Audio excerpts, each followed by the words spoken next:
TV today, you know that thousands of children walked out of school across America demanding the passage of new gun control laws. This follows the mass shooting in Parkland, Florida, of course. The walkout is being hailed by a ruling class as an act of moral bravery, but of course students do not act independently, brave as they may be. They can't act independently. They're under the control of adults. In this case, by definition, they're in school. So when you hear 16-year-olds scream, "Hey, NRA, how many people did you kill today?" you can guess about whether they know what they're saying or whether they really believe it. Some of them do.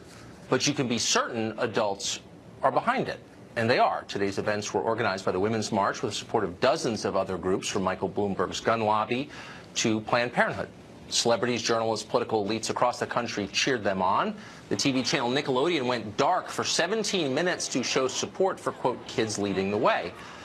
In New York City, a student die-in was joined by the governor of the state, Andrew Cuomo. In Baltimore, that city spent more than $100 grand in taxpayer money to transport students to anti-gun rallies.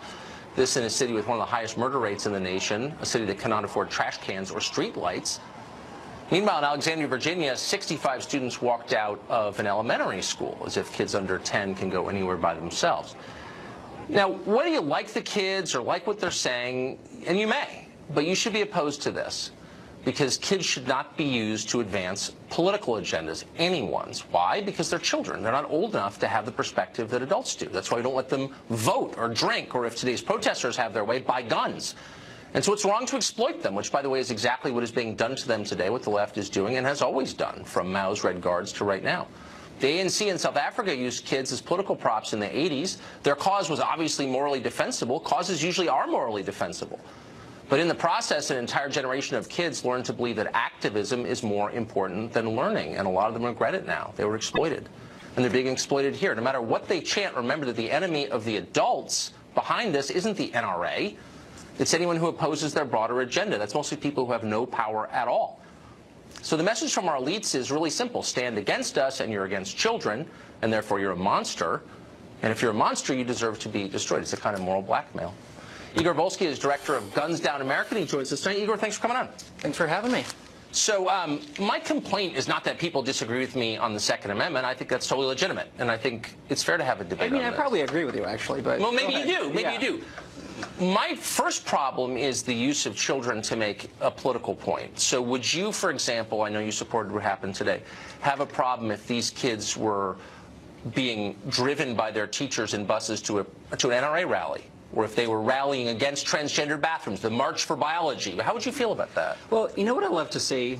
I love to see students who are out there engaging in the democratic process, students who are doing really what teachers want them to do, what teachers teach them to do, and that is take part in critical thinking, find something they believe in, and fight for it. I mean, you saw the students in the days... There's no critical thinking here. There's no But you didn't answer my question, which is if they were being taken to pro-life marches or anti-gay marriage marches or something you disagreed with by teachers. I just disagree with your premise. I don't think... No, but how would you feel? Would you say that's totally cool? That's my question is really... a hypothetical question of, yes. Do I think students should be taken against their will somewhere to do something? No. I don't care what it is. If teachers were abetting a march, if teachers across the country were saying to kids, let me help you get to a march that represented something that you found morally repugnant, would you be supportive on principle? Would you say this is them engaging in the democratic process? For guns, for example. I mean, if your premise is, should students be taken somewhere by teachers where they don't want to go, no, I agree with you that shouldn't happen. Would you be for it if you didn't agree with it? Students want to do this. I mean, you heard the students after the shooting.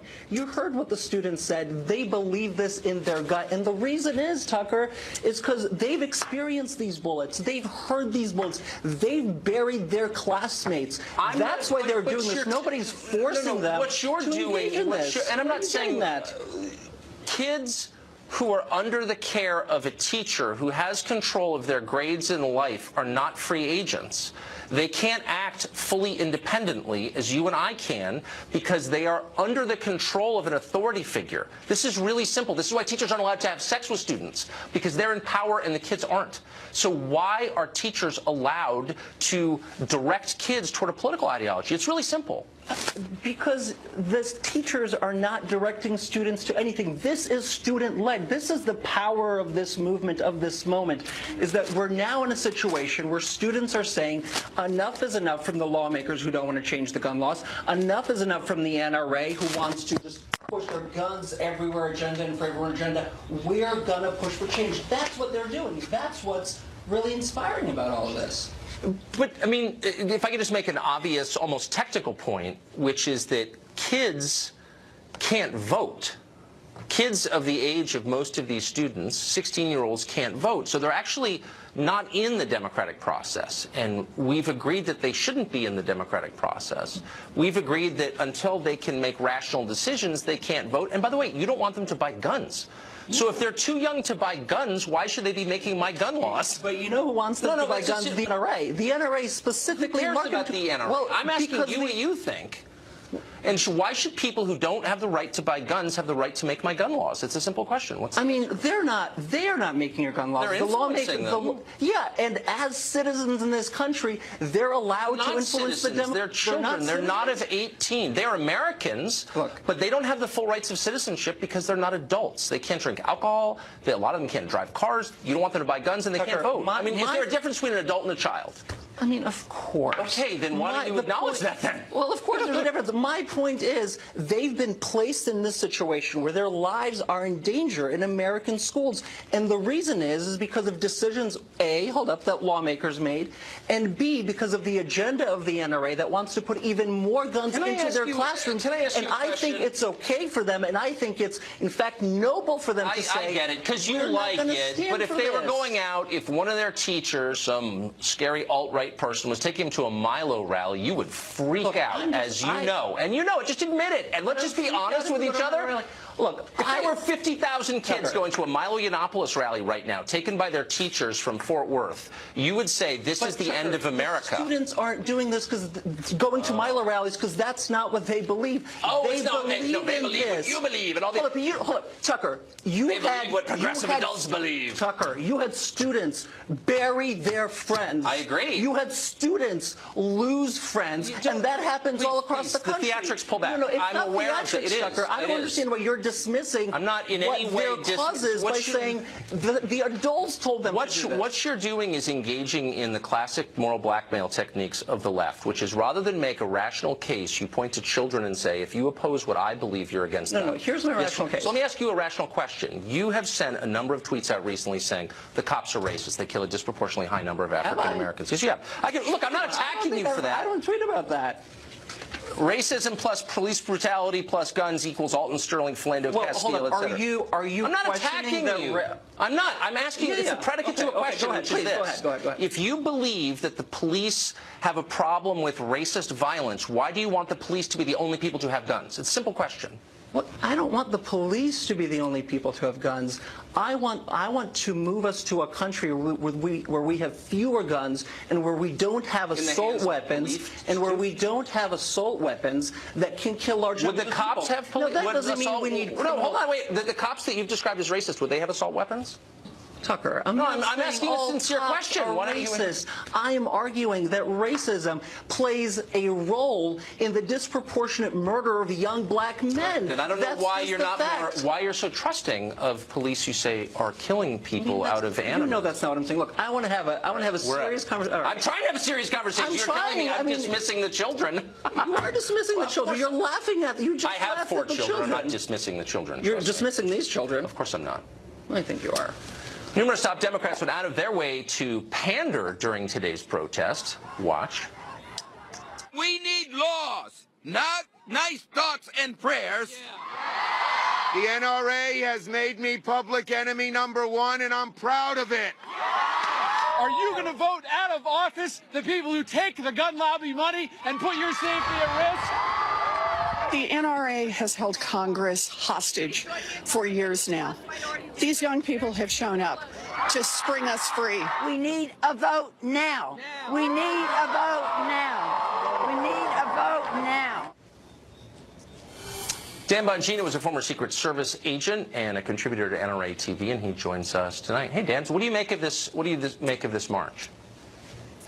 Well, a couple things are going on here, and your prior guest did it, and Nancy Pelosi just did it, and a number of those politicians taking advantage of those kids at a rally I thought was designed to reduce targeted school violence, not to pass legislative items on the Democrat agenda. But, you know, shame on us for bringing it up, Tucker. We're the ones who are dismissing the kids, according to the left. But he did two things, your prior guest, which is interesting here. First, he did the appeal to emotion, where they talk about emotion as if emotion is reason in this case. Of course we all feel horrible about what happened in Parkland. The point stipulated. There's no dispute there. But what he does is he confuses the emotion surrounding the situation with reason and reasonable measures that going forward would reduce school violence. But he did something else that I found particularly disturbing, and they do it too. The liberals do this all the time. They do this utopian fallacy thing where they say things that are clearly nonsensical, designed to make you look foolish. What they do is they say things like, well, we all want fewer guns in schools. Of course we do. But you don't get to pick that. The darn bad guy does, Tucker. The bad guy walks. You think the bad guy walks in there in the school and he goes, oh, listen, there's a sign up that says we want fewer guns in schools. Let me turn around. We don't live in utopia. We don't live in a perfect world. And it's really infuriating having a debate with people who constantly engage in these silly tactics, never want to get anything reasonable done. Yes. And they do this strictly to make you look silly. So how would you feel if your child's teacher were proselytizing about a very specific political view and then took him out of school, put him on a bus, and brought him to a political rally? Wouldn't you have a right to be outraged, since that's not why you're sending him to school?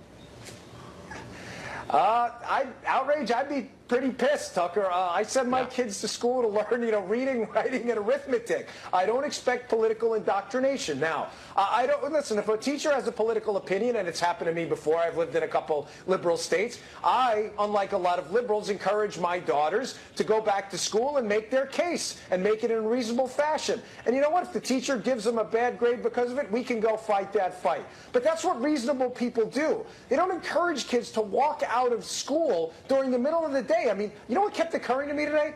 What happened? God forbid one of these kids walking out of school was hit by a car or something like that. I don't send my kids to school to engage in a political protest. Come on. No, and you ought to pull your kids out immediately if they are exploited in the way these kids are being, in my opinion. You ought to pull them out anyway.